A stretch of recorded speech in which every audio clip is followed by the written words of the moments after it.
风情 Learn about another voice and culture of Taiwan with We Love Hakka. 让我们来听听客家和世界上的节庆会碰撞出什么有趣的火花。Hi, welcome to the world of Hakka. I am Joseph Lin, and this month of May, on the 4th, it's International Firefighters Day. But for Star Wars fans, just like myself, there is a famous line that goes, "May the Force be with you."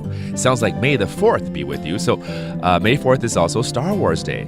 I wonder if in the Hakka language there's any puns like this. We're going to welcome Jaja to tell us all about it. Hello, Jaja. 大家好，我是嘎嘎丽。Hey, 你是星际大战迷吗？因为以你的年龄应该还好。我是假的星际迷，知道这个电影？对，会看，但是真的一下都忘记了这样。它有一个很经典的台词，May the Force，希望这个能量与你存在，be with you。可是呢，乍听之下好像是5月4号，真的有哦，与你同在，就很好笑，对。那5月4号就变成星际节了。对，没错。是。那客语有没有什么这样子谐音或双关语的这种误会呢？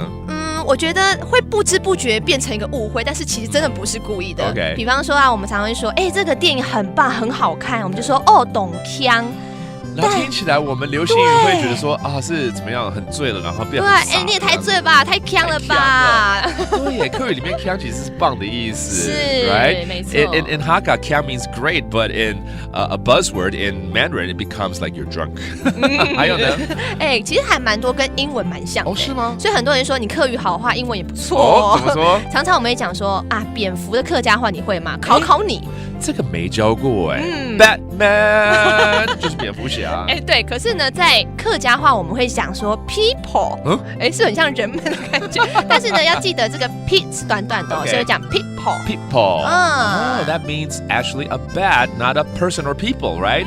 还有没有别的英文也是这样？我想想有厕所，你知道怎么讲吗？这我可以猜，因为日语里面也是 pencil，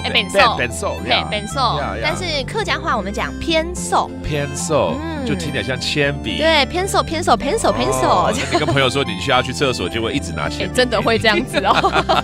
All right, these are fun puns that you can learn, and it's all in Hakka. So let's reteach them again. Let's review them, including when something is great, 很棒。懂腔 and then the bat 蝙蝠叫做 people, okay? And then finally, a bathroom is 偏瘦 and there you have it. Thank you for listening for the world of Hakka. My name is Joseph Lin. 什么大家安子 say 张来了。客家风情由客家委员会监制。We Love Hakka has been brought to you by the Hakka Affairs Council.